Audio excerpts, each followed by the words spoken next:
केदारनाथ मंदिर हिमालय पर्वत की गोद में स्थित 12 ज्योतिर्लिंग में सम्मिलित है।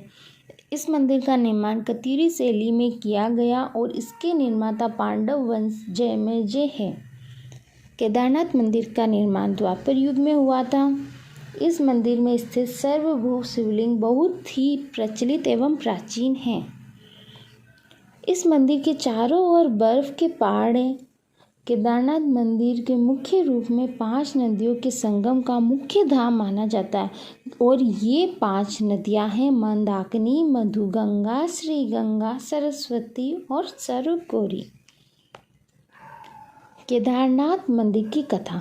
कहा जाता है कि केदारनाथ ज्योतिर्लिंग की स्थापना का ऐतिहासिक आधार तब निर्मित हुआ जब एक दिन हिमालय के केदार सिंह पर भगवान विष्णु के अवतार एवं महातपस्वी नर और नारायण तप कर रहे थे। उनकी तपस्या से भगवान शंकर प्रसन्न हुए और उन्हें दर्शन दिए तथा उनकी प्रार्थना के फल स्वरूप उन्हें आशीर्वाद दिया कि वह ज्योतिर्लिंग के रूप में सदैव यहाँ वास करेंगे।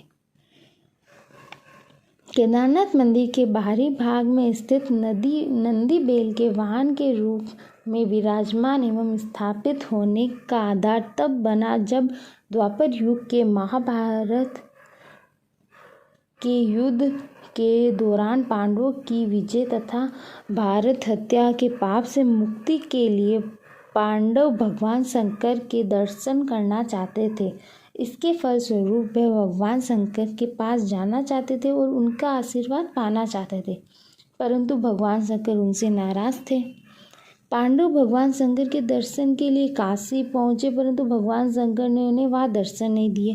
इसके पश्चात पांडवों ने हिमालय जाने का फैसला किया और हिमालय तक पहुंचे गए, परंतु भगवान शंकर पांडवों को दर्शन नहीं देना चाहते थे। इसलिए भगवान शंकर वहां से भी अंतर्ध्यान हो गए और केदारनाथ में वास किया।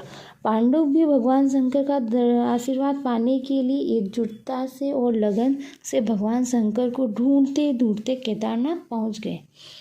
भगवान शंकर ने केदारनाथ पहुंचकर बेल का रूप धारण कर लिया था। केदारनाथ पर बहुत सारी बेलें उपस्थित थी। पांडवों को कुछ संदेह हुआ, इसलिए भीम ने अपना विशाल रूप धारण किया और 2 पहाड़ों पर अपने पैर रख दिए।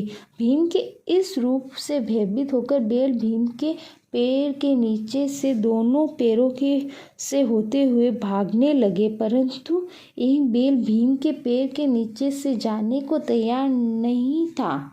भीम बलपूर्वक उस बेल पर हावी होने लगे, परंतु बेल धीरे धीरे अंतर्ध्यान होते हुए भूमि में सम्मिलित होने लगा, परंतु भीम ने बेल की त्रिकोणात्मक पीठ का भाग पकड़ लिया।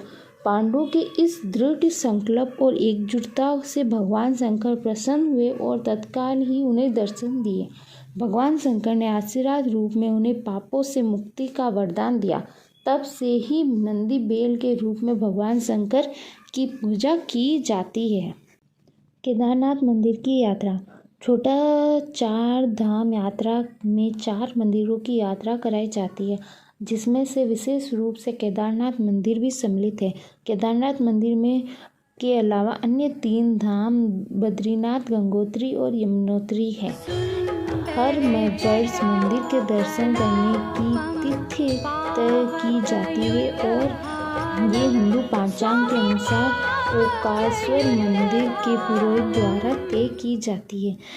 अक्षय तृतीया और महाशिवरात्रि के दिन पुरोहितों द्वारा केदारनाथ में स्थित सर्वभू शिवलिंग की आराधना के लिए तिथि सुनिश्चित की जाती है। केदारनाथ मंदिर के दर्शन का समय। केदारनाथ मंदिर के द्वार आम भक्तों के लिए दर्शन के लिए सुबह 6 बजे खुल जाते हैं। भगवान शंकर की पूजा के मुख्य रूप में प्रातः कालीन पूज्य, महाभिषेक पूजा, अभिषेक, रुद्राभिषेक, पौषाणोच्चार पूजा, अष्टोपाचान पूजा, संपूर्ण आरती, पांडव पूजा, गणेश पूजा, श्री भैरव पूजा, शिव